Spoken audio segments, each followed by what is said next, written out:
Enquanto os filhos e filhas de Jó estavam no banquete na casa do irmão mais velho, chegou à casa de Jó um dos seus empregados e disse: nós estávamos amarrando a terra com os bois, e as jumentas estavam pastando ali.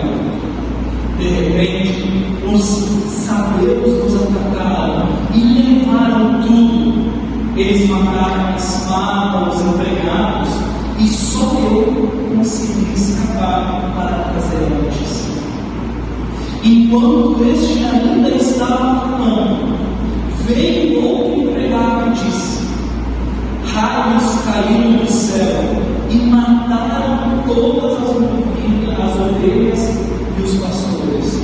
Só eu consegui escapar para trazer a notícia.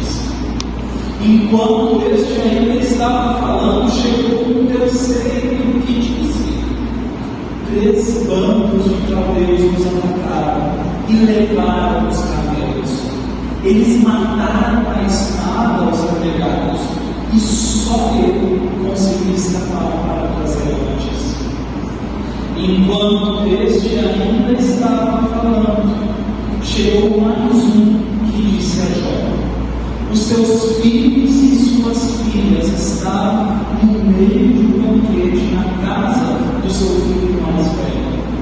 De repente, veio do deserto um vento muito forte que soprou contra a casa, e ela caiu em cima dos seus filhos.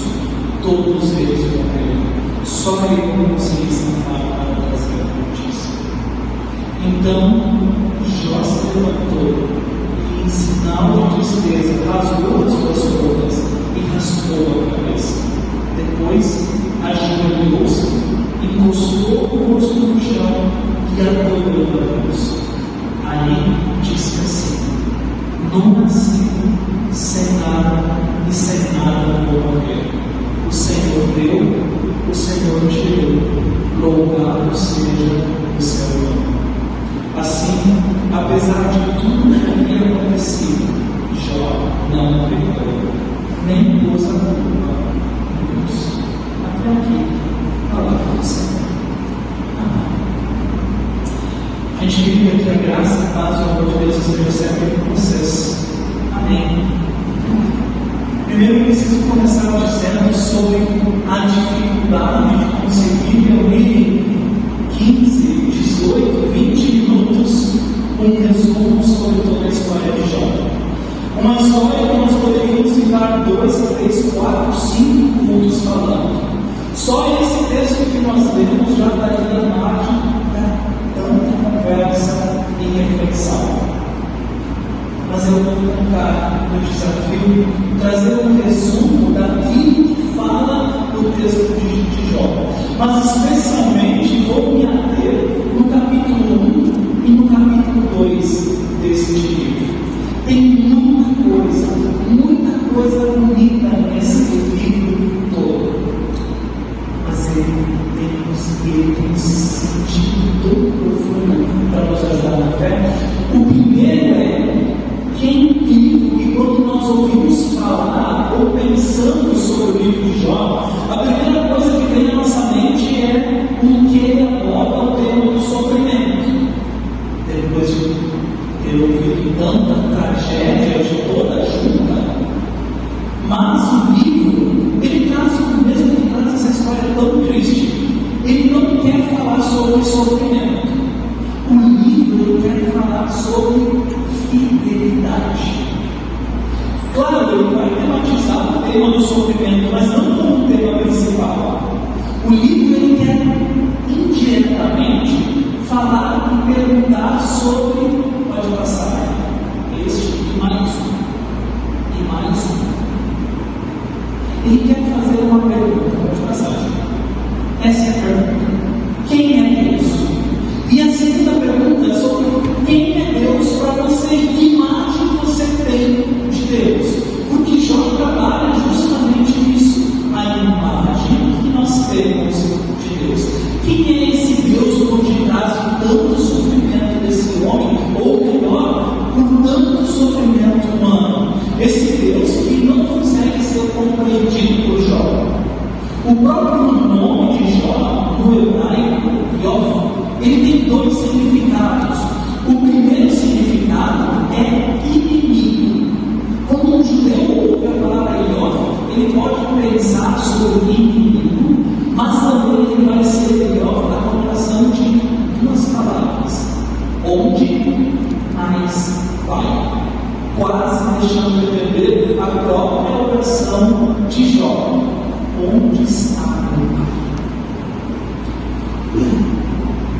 O livro de Jó é um livro que vem para quebrar, ele vem para desmistificar uma antiga crença judaica, e também que é muito atual ainda hoje. A crença de que aqueles que andam junto de Deus serão abençoados, e aqueles que andam longe de Deus serão amaldiçoados. Aqueles que amam com Deus terão uma vida sem sofrimento. Logo no início do livro nos conta, Jó era um homem temente a Deus. Coisas trágicas aconteceram com ele. E ele vem justamente no livro de Jó para desmistificar uma outra coisa que é muito presente no livro dos Salmos e também nos Provérbios. Aquela crença de causa e efeito. O que eu quero dizer com isso? Chama-se casuística judaica. A casuística judaica vai dizer assim: se eu vivo na obediência, eu receberei a bênção. Se eu vivo na perdição, eu serei amaldiçoado.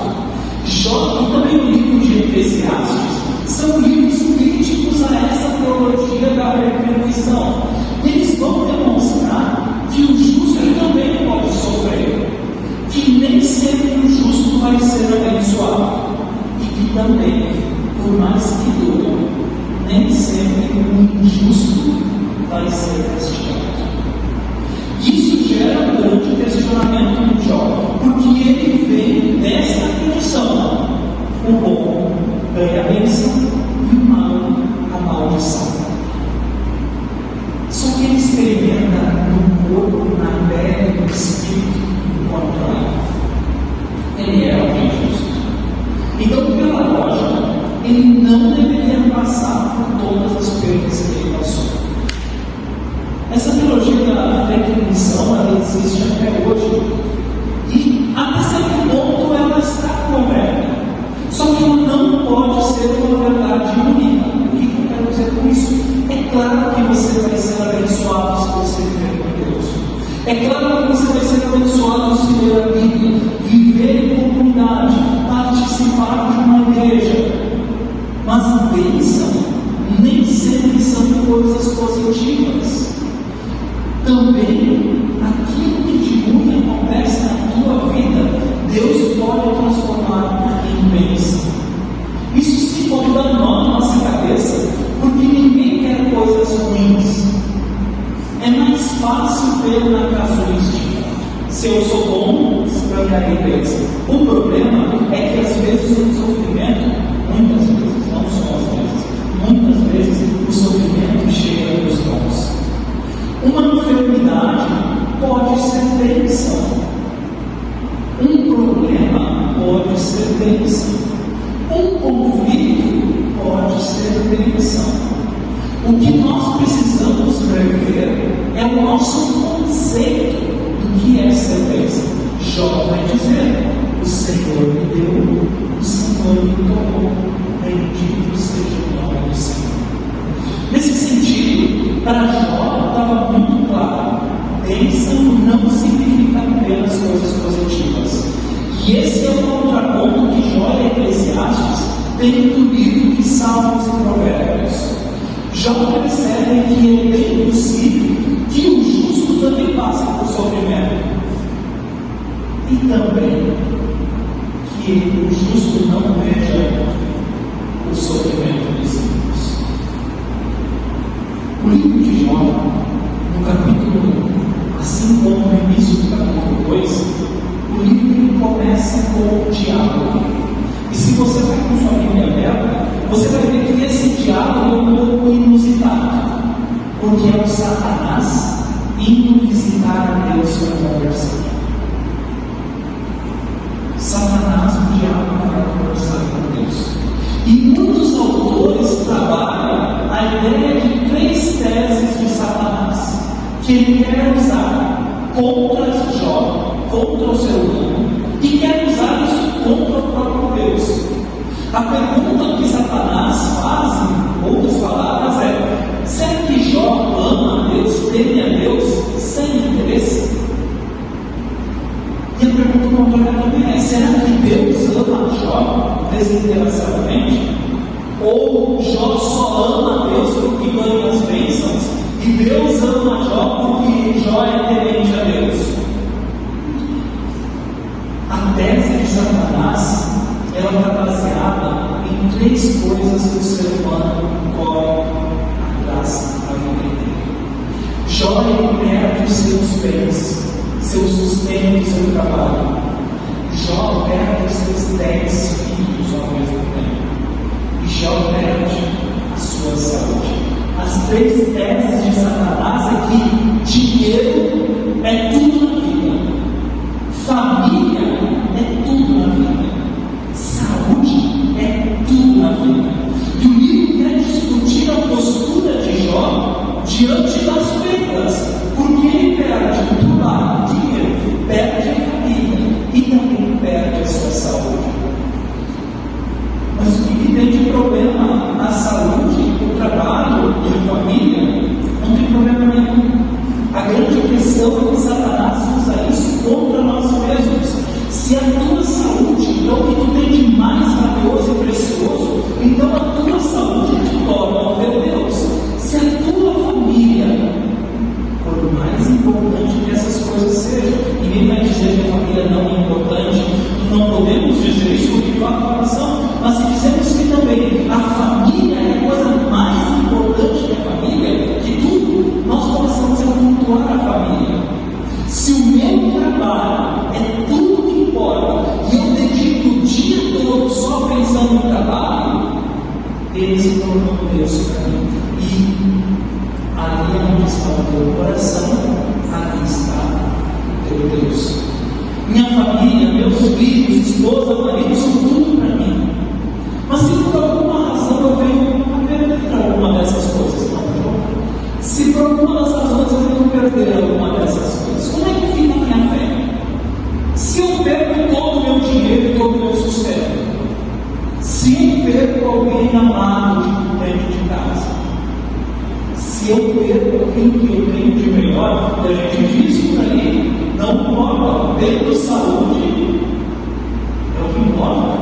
E se eu venho a perder a minha saúde, como é que fica a minha fé? É isso que mantém a teologia da precaução. Porque a gente acredita lá no fundo, porque é bom acreditar nisso, de que se eu sou uma boa pessoa, eu vou ter dinheiro. Se eu sou uma boa pessoa, eu vou ter uma boa família. Se eu vou ter uma boa pessoa, eu vou ter uma grande boa saúde. A pergunta que do diálogo de Satanás e Deus é: Jó, ele vai ser fiel perdendo tudo? Se o diagnóstico do médico for negativo para mim, e se eu receber um laudo de que tenho câncer, eu vou continuar crendo que Jesus é meu Salvador? Ou pior, se eu perder o meu filho, eu ainda vou acreditar que Deus é bom? A fé não continua fazendo sentido? Se por alguma razão a gente não tem explicação, isso vir aconteceu contigo, conosco, como é que fica a nossa fé? Porque a nossa fé está enraizada na retribuição. Eu já vou adiantar para vocês no final: a lógica de Deus não é uma retribuição. Qual é a postura do crente? Qual é a postura do cristão, daquele que vive diante de Deus, diante do sofrimento? Porque se havia alguém que era bom, era justo, Deus era justo, e nem mesmo a sua bondade protegeu de tudo que aconteceu. Muitas vezes nós acreditamos, e eu digo isso que nos confirmamos, que a fé é uma bola. A gente acha que a fé é uma bola de cristal, uma bola protetora ao redor de nós. Nada de mal vai nos atingir. Cristão que é cristão não fica triste. Cristão que é cristão não fica preocupado. Cristão que é cristão não tem tribulação. Cristão que tem fé não fica doente. Cristão que tem fé não morre. Não é assim. Jó é conhecido pela sua paciência. A paciência de Jó, ela é descrita no livro de Jó. Mas eu gosto muito de, lá no Novo Testamento, quando Tiago ele vai falar de Jó, Tiago não vai falar de Jó como um paciente. Tiago vai falar de Jó na sua perseverança. Jó, ele se seguiu firme, indiferente de tudo aquilo que aconteceu. Mas tem algo que é muito bonito na história de Jó, algo que às vezes nós cristãos não nos permitimos fazer, que é conversar com Deus, que é perguntar a Deus: cadê você diante do sofrimento? Cadê você diante de toda a barbaridade do mundo? Cadê você quando meu filho estava no hospital? Ou quando faleceu a minha mãe? Ou quando aconteceu tal coisa? Cadê você, Deus, quando aquelas 60 pessoas morreram na queda daquele avião? Ou a nossa família, quando Verana, nós que faleceu, o Senhor, com os 2 netos adolescentes? Aonde estás tu, Deus, diante de toda a fome que existe, diante de toda a desgraça, toda a miséria? Jó nos ensina que nós não precisamos aguentar e ver a verdade passivamente. A gente pode questionar, mas ainda assim, Jó, muito mais do que como questionador, ele quer dar um exemplo de persistência. Se a tua vida está tão difícil, permanece. Se tu acha que não vai aguentar, permanece. Se tudo aquilo que tu faz parece que não está dando certo, permanece firme. Não a ideia da retribuição. Se tu permanecer firme, as coisas vão sair bem. Às vezes não saem. Mas a história de Jó e a história de Deus que o povo demonstra: aqueles que permanecem no Senhor permanecem firmes. Não desista de Deus, porque Ele não desistiu de ti. Esse é o grande ensinamento que o livro de Jó tem a nos ensinar. Não importa o que aconteça na tua vida, Deus não desistiu de ti. Deus não desiste do céu. Jó não só perguntou por Deus, mas ele tem uma relação íntima com Deus. Jó não entendeu. Jó não teve respostas. Jó ninguém disse, Deus não disse para ele o porquê isso aconteceu na vida dele. Jó só confiou. Tem coisas na nossa vida que às vezes é melhor não ter respostas. A melhor coisa que nós temos para fazer é confiar no Jó. Gente amada, eu vou parar por aqui. Poderíamos continuar falando mais uma hora de Jó. Mas aquilo que a lógica, aquilo que as teses de Satanás levantam contra Jó, são as coisas que nos perseguem hoje. São os deuses que Satanás tenta colocar na nossa vida para nos afastar de Deus. Seja o dinheiro, seja Satanás usa a família, ele também usa a saúde. Buscar primeiro o reino de Deus. Em todas essas coisas, você sabe como termina. Você não busque primeiro o Senhor e fiquem firmes. Sejam como bambu.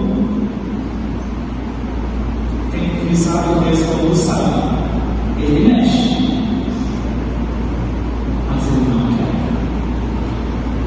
Que a fé de Jó seja também a nossa fé.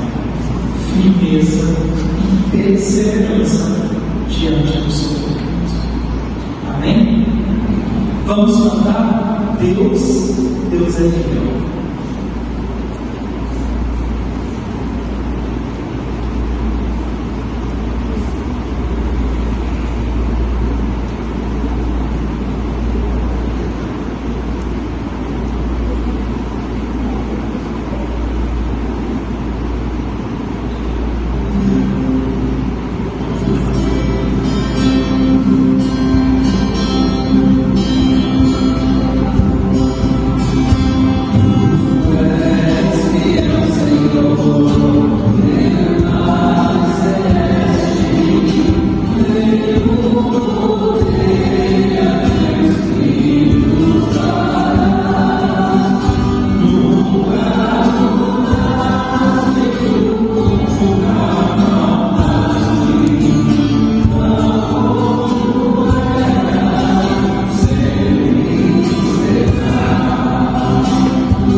Tu